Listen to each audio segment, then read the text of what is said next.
Hello मेरे प्यारे बच्चों, कैसे हैं आप सभी। आई होप आप सभी बहुत अच्छे होंगे। मैं हूं महिमा और मेरे साथ आज हम हल करेंगे कार्यपत्रक 43। यह कार्यपत्रक 13 अक्टूबर 2020 के लिए है। आज हम सामाजिक विज्ञान इतिहास का पार्ट 3 पढ़ने जा रहे हैं, नाजीवाद और हिटलर का उदय। बहुत ही इंटरेस्टिंग चैप्टर है। तो सबसे पहले आज हम इसका कॉन्सेप्ट समझेंगे और उसके बाद इस पर आधारित प्रश्नों के उत्तर लिखेंगे। तो चलिए शुरू करते हैं आज का चैप्टर। 20वीं सदी के शुरुआती सालों में जर्मनी एक ताकतवर साम्राज्य था। यानी कि 20वीं सदी जब शुरू हुई उस समय जर्मनी जो था वो एक बहुत ही ताकतवर साम्राज्य था। उसने ऑस्ट्रियाई साम्राज्य के साथ मिलकर, यानी जर्मनी ने ऑस्ट्रियाई साम्राज्य के साथ मिलकर मित्र राष्ट्रों जो उसके आसपास के राष्ट्र थे, देश थे, उनसे युद्ध शुरू कर दिया। तो मित्र राष्ट्रों के खिलाफ युद्ध लड़ा।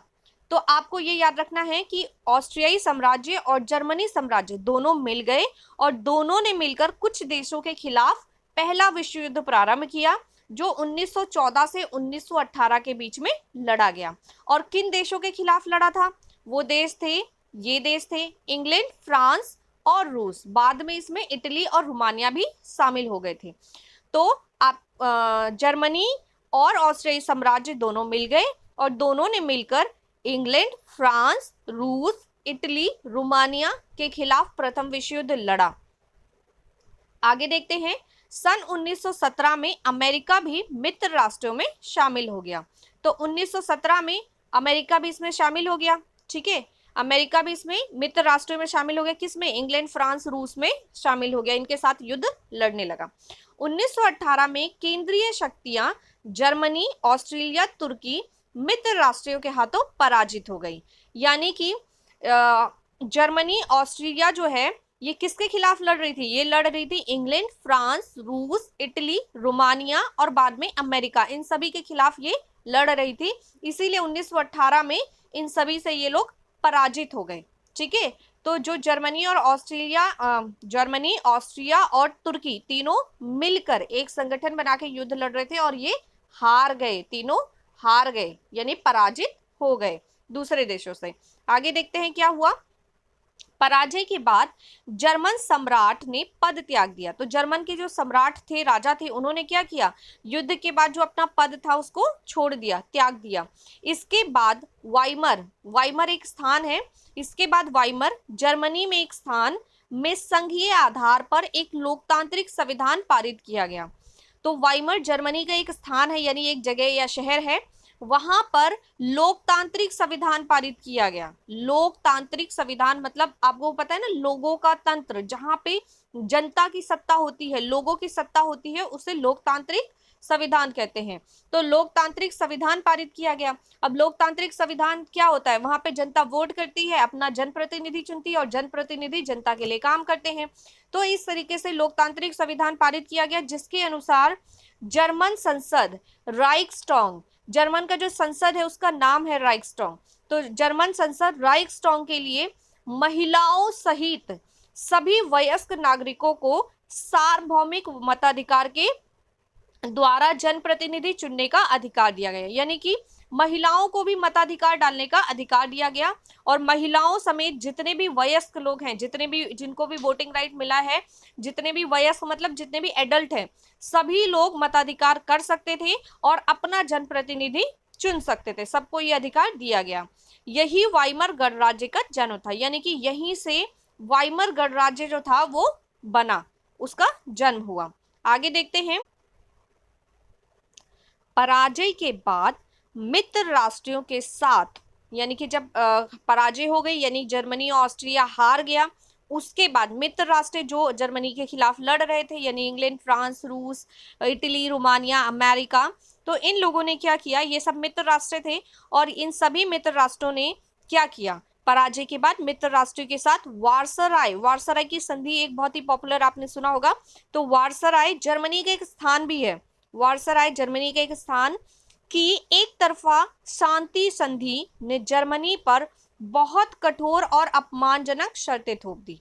ठीक है, तो वार्सराय की संधि हुई और इस शांति संधि में जर्मनी के ऊपर बहुत कठोर और अपमानजनक शर्तें थोप दी गई।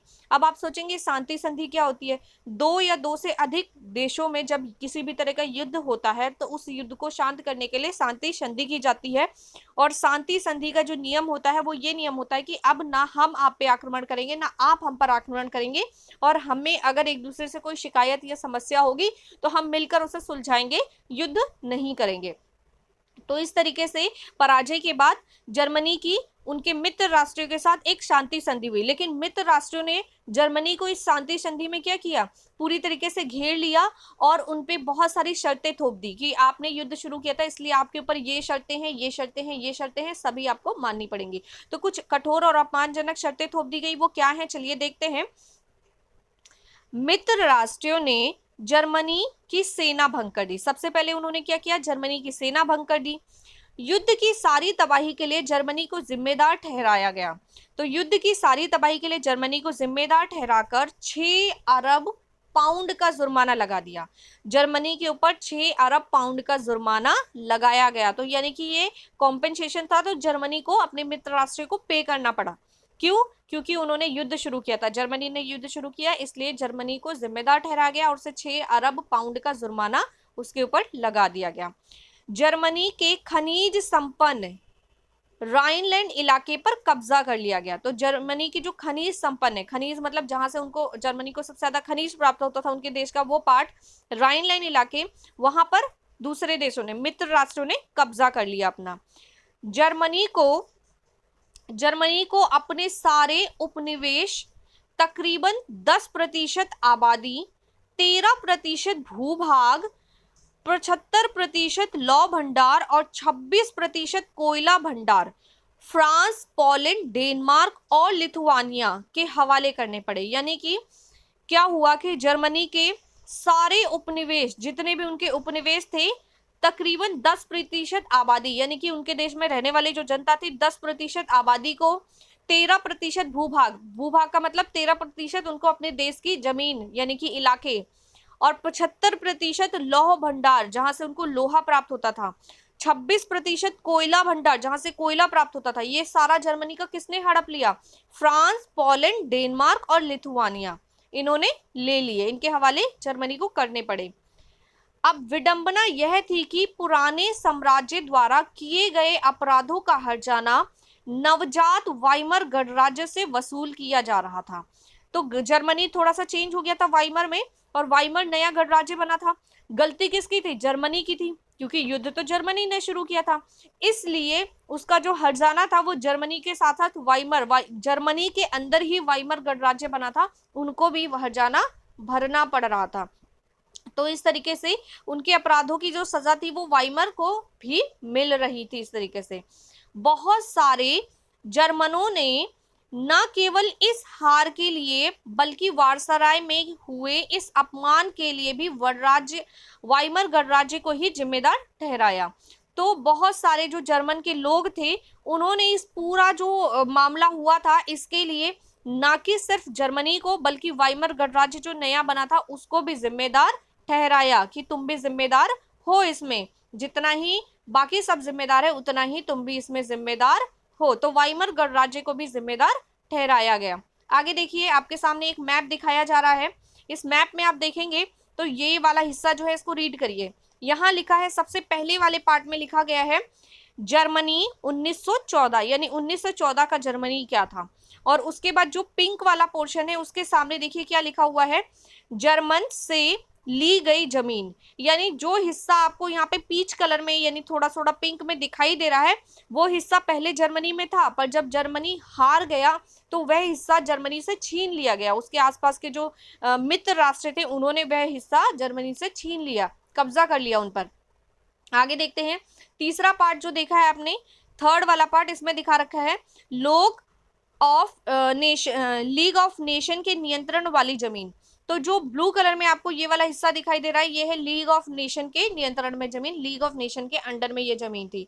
और ये वाला जो हिस्सा है आपको, ये वाला जो पोर्शन दिख रहा है लाइंस वाला, ये क्या है, विश्वकृत क्षेत्र। तो ये क्षेत्र है। तो इस तरीके से ये सभी मैप को आपको ध्यान से देखना है, और अगर आपको कोई कंफ्यूजन हो तो आप अपने बुक का मैप देख सकते हो। बुक का मैप आप देखोगे तो यहाँ पर ये मैप बहुत अच्छे से क्लियर नहीं है, सेम मैप आपको बुक में भी प्रोवाइड किया है आपके इसी चैप्टर में, और इस चैप्टर के मैप को देखोगे तो आपको बहुत क्लियरली सारी चीजें समझ में आ जाएंगी।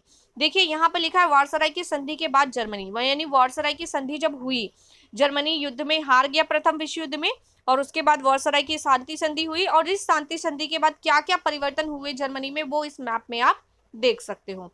आगे देख लेते हैं, इस आज के कॉन्सेप्ट और बेस हमसे कुछ क्वेश्चंस पूछे गए हैं, उनके क्वेश्चंस देख लेते हैं क्या क्या क्वेश्चंस हैं और फिर इनके आंसर्स सॉल्व करते हैं। तो पहला क्वेश्चन है आज का, प्रथम विश्व युद्ध में मित्र राष्ट्रों और केंद्रीय शक्तियों में कौन कौन से देश शामिल थे। तो आपको बताना प्रथम विश्व युद्ध में मित्र राष्ट्रों में कौन कौन से देश और केंद्रीय शक्तियों में कौन कौन से देश शामिल थे। दूसरा है, वाइमर गणराज्य किस प्रकार से लोकतांत्रिक था। तो वाइमर गणराज्य कैसे लोकतांत्रिक था, अभी हमने जाना है कि लोकतांत्रिक कैसे था वो। तीसरा देख लेते हैं, वारसराय की संधि की कठोर शर्तें क्या थी, इन्हें अपमानजनक क्यों कहा गया। तो वारसराय की, इसमें सबसे पहले हमें शर्तें लिखनी है कि कौन कौन सी शर्तें थी, और फिर बताया गया कि उसमें अपमानजनक क्यों कहा गया उन शर्तों को, ये बताना है। ठीक है, बात करते हैं नेक्स्ट क्वेश्चन की, आपके अनुसार युद्ध की सारी तबाही के लिए क्या जर्मनी को ही जिम्मेदार ठहराना सही था। अपने उत्तर का कारण भी लिखिए। तो आपको बोला गया कि जर्मनी को ही इसके लिए जिम्मेदार ठहराना सही था, क्यों, अगर सही था तो क्यों था, और क्यों नहीं था, अगर आपके अकॉर्डिंग नहीं था जर्मनी को ठहराना तो क्यों नहीं था, इसका भी कारण लिखना है आपको। आज का पांचवा प्रश्न है, यदि आप उस समय एक जर्मन नागरिक होते तो वारसराय की संधि के प्रति आपके मन में क्या भाव होते। तो यदि आप भी जर्मन नागरिक होते उस टाइम तो आपके मन में क्या भाव होते, आपको अपने भाव लिखने हैं। और इसके बाद है, उपरोक्त मानचित्र का अध्ययन कीजिए और वारसराय की संधि के बाद जर्मनी द्वारा खोए गए 2 क्षेत्रों के नाम लिखिए। तो जर्मनी ने अपने 2 क्षेत्र कौन कौन से खो दिए थे, उनके नाम लिखने हैं। तो ये हैं हमारे आज के सभी प्रश्न, चलिए सॉल्व करते हैं इनके उत्तर। तो हमारा आज का पहला प्रश्न है, प्रथम विश्व युद्ध में मित्र राष्ट्रों और केंद्रीय शक्तियों में कौन कौन से देश शामिल थे। उत्तर है, प्रथम विश्व युद्ध में मित्र राष्ट्रों में इंग्लैंड, फ्रांस और रूस शामिल थे। बाद में इसमें इटली, रोमानिया, अमेरिका भी शामिल हो गए। केंद्रीय शक्तियों में जर्मनी, ऑस्ट्रिया और तुर्की शामिल थे। आज के दूसरे प्रश्न की बात करते हैं, वाइमर गणराज्य किस प्रकार से लोकतांत्रिक था। प्रथम विश्व युद्ध के बाद जर्मनी का एक स्थान वाइमर में संघीय आधार पर एक लोकतांत्रिक संविधान पारित किया गया, जिसके अनुसार जर्मन संसद के लिए महिलाओं सहित सभी वयस्क नागरिकों को सार्वभौमिक मताधिकार के द्वारा जनप्रतिनिधि चुनने का अधिकार दिया गया। इस प्रकार वाइमर गणराज्य लोकतांत्रिक था। तो ये है प्रश्न नंबर 2 का उत्तर। बात करते हैं आज के प्रश्न नंबर 3 की। आपको प्रश्न नंबर 3 में पूछा गया है, वारसराय की संधि की कठोर शर्तें क्या थी, इसे अपमानजनक क्यों कहा गया। आपको दोनों बातें बतानी है, पहले संधि की शर्तें बतानी है और उसे अपमानजनक क्यों कहा गया वो बताना है। तो उत्तर देख लेते हैं इसका। वारसराय की संधि की कठोर शर्तें निम्नलिखित थी। नंबर 1, युद्ध की सारी तबाही के लिए जर्मनी को जिम्मेदार ठहराकर 6 अरब पाउंड का जुर्माना लगाया गया। नंबर 2, जर्मनी के खनिज संपन्न राइनलैंड इलाके पर कब्जा कर लिया गया। नंबर 3, जर्मनी को अपने सारे उपनिवेश, 13% भूभाग, 75% लौह भंडार और 26% कोयला भंडार फ्रांस, पोलैंड, डेनमार्क और लिथुआनिया के हवाले करने पड़े। तो ये 3 शर्तें ऐसी थी, खतरनाक शर्तें, जो जर्मनी को माननी पड़ी। इसे अपमानजनक इसलिए कहा गया क्योंकि इस संधि के माध्यम से मित्र राष्ट्रों ने जर्मनी को जिम्मेदार ठहराते हुए एक तरफा शर्तें जर्मनी पर थोप दी थी, इसलिए ये अपमानजनक थी। बात करते हैं चौथे प्रश्न की। आपके अनुसार युद्ध की सारी तबाही के लिए क्या जर्मनी को ही जिम्मेदार ठहराना सही था। अपने उत्तर का कारण भी लिखिए। तो इस मेरे अनुसार है नहीं, हमारे अनुसार युद्ध की सारी तबाही के लिए जर्मनी को जिम्मेदार ठहराना सही नहीं था, क्योंकि युद्ध हमेशा 2 पक्षों के द्वारा लड़ा जाता है।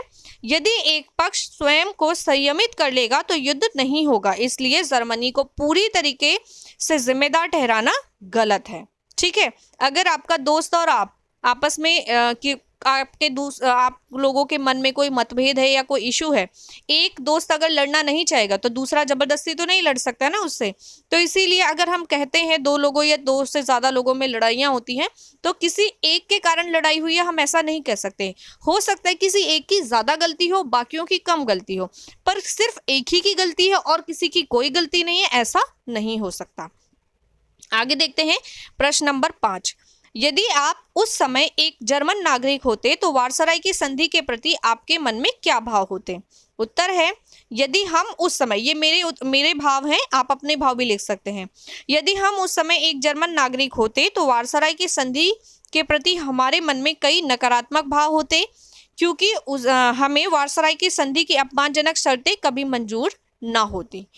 आगे देखते हैं तो आज का अंतिम प्रश्न है, उपरोक्त मानचित्र का अध्ययन कीजिए और वारसराय की संधि के बाद जर्मनी द्वारा खोए गए 2 क्षेत्रों के नाम लिखिए। उत्तर है, वारसराय की संधि के बाद जर्मनी द्वारा खोए गए 2 क्षेत्रों के नाम हैं लॉरेन तथा पोसेन। तो लॉरेन और पोसेन वो क्षेत्र थे जो जर्मनी द्वारा खो दिए गए और दूसरे राष्ट्रों का कब्जा हो गया। तो ये है हमारे आज के सभी प्रश्न और उनके उत्तर। आई होप आपको समझ में आए होंगे। यदि आपको समझ में आए तो आपको वीडियो को जल्दी से लाइक करना है, अपने दोस्तों के साथ शेयर करना है और चैनल को सब्सक्राइब करना है ताकि हर एक वीडियो का नोटिफिकेशन आपको मिलता रहे। किसी को कोई डाउट या कंफ्यूजन है तो उसको कमेंट सेक्शन में कमेंट करके ज़रूर बताना है, क्योंकि आपके कमेंट जो हैं वो हमें बहुत ज़्यादा मोटिवेट करते हैं। कई बार आंसर्स जल्दबाजी से लिखने में ऊपर नीचे कुछ हो जाता है, कई बार मात्राओं में मिस्टेक हो जाती है, कुछ भी हो जाता है, तो आप लोग हमें बताते हैं कमेंट सेक्शन में, तो हमें बहुत अच्छा लगता है। क्योंकि हमारा जो शेड्यूल है, स्पेशली मेरा जो शेड्यूल है वो बहुत ज़्यादा बिजी है, क्योंकि मैं टीचर हूँ, मुझे स्कूल भी जाना होता है। आप लोगों की तो छुट्टियाँ चल रही हैं, आप लोग घर पर हैं, पर हम टीचर्स की छुट्टियाँ नहीं हैं और हमें स्कूल जाना होता है। तो हमें स्कूल भी जाना होता है और उसके बाद भी हमें अपनी फैमिलीज़ को भी देखना है, आपको पढ़ाना भी है, अपने स्कूल स्टूडेंट्स को भी वीडियोस प्रोवाइड करनी है, उनको भी पढ़ाना है। तो हमारा जो शेड्यूल है वो बहुत ही ज़्यादा बिजी है और उस बिजी शेड्यूल से हम आपके लिए टाइम इसीलिए निकालते हैं ताकि हमारी एजुकेशन से आपको भी एजुकेशन मिले और बेनिफिट मिल सके। तो इस तरीके से आप अगर हमें कमेंट करते हैं, मोटिवेट करते हैं, तो हमें भी अच्छा लगता है। तो इस तरीके से अगर कोई डाउट या कन्फ्यूज़न हो तो आप हमें ज़रूर बताएं। और आपको ये सभी आंसर्स हमारे टेलीग्राम चैनल मुदिता IAS वॉरियर्स भी पर मिल जाएंगे, आप उसे भी ज्वाइन कर सकते हैं और वहाँ से भी आंसर्स लिख सकते हैं। मैं हूँ महिमा और आपसे लेती हूँ विदा। जल्द ही मिलूंगी अगली वीडियो में नए टॉपिक के साथ। बाय बाय बच्चों।